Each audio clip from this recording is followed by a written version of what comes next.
Hello and welcome to Tech 101. I'm Eric Hesseldahl, Senior Technology Writer here at BusinessWeek.com. This is our weekly technology podcast where we answer your questions about technology. Keep them coming by email. The address here is tech101@businessweek.com, and as I always say, we promise to answer your questions and in plain English. Now, don't have a question this week. We've got a special show talking about digital cameras. Now, it's about that time of year when people start thinking about either getting a new digital camera for themselves, mainly because a lot of the companies are releasing new models, or they're thinking about giving one as a gift.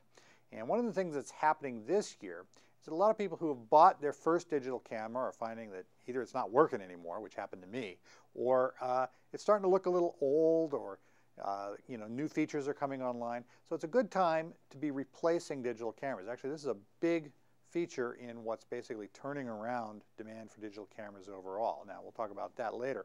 But let's get into some of the things to talk about with digital cameras. Now, the ones that I'm most familiar with generally are the point and shoots. Now, point and shoots kind of fall into two classes. You've got your beginning point and shoot, which is the one that's just basically very simple to use, very easy to use, no great big powerful features, although some of the more powerful features are starting to show up there. Other thing you'll see is the more advanced point and shoots, and those are the ones that I tend to like because you can play around with a few things, start to see some more powerful features that used to be reserved only for more expensive cameras. So what we're talking about in these two classes are really the Fujifilm FinePix brand, Nikon Coolpix, Kodak Z, Sony CyberShot. Pick cameras like that, or those are the rough brands that you might want to be looking at. So let's take a look at some of the features now.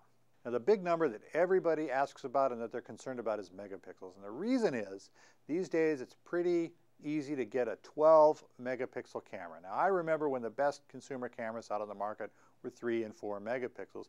Those pictures look pretty good. 12 megapixels look pretty good as well.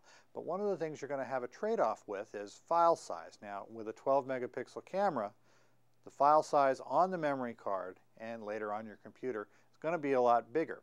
So if it comes down to picking between a 12 megapixel and a 7 megapixel camera, don't fall for the idea that just because it has 12 megapixels, you're necessarily going to get a better image. You can get a very good image in 7 megapixels. Now, 12 megapixels will make a difference if you're going to make some really big prints. But most people make the standard 4x6 prints, or maybe 5x7s. You'll do just fine at 7 megapixels. So don't necessarily pay through the nose for 12 megapixels. Okay, we've talked about megapixels. Now let's talk a little bit about features. Now, the one feature that I really like these days is jitter control. Sometimes it's called shake control, sometimes jitter control.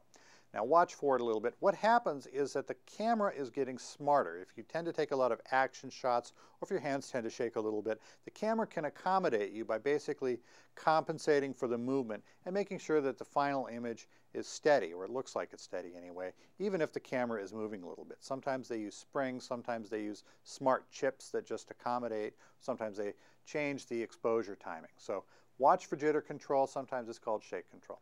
Secondly, face recognition. Now, this is another way that the cameras have become smarter lately. They can recognize that a person or several people are in the frame and focus on their face and then adjust the exposure accordingly so that even if the light conditions aren't ideal, you can get a pretty good picture that's really focused on the person who's the subject of the picture. So definitely ask about face recognition and how it works.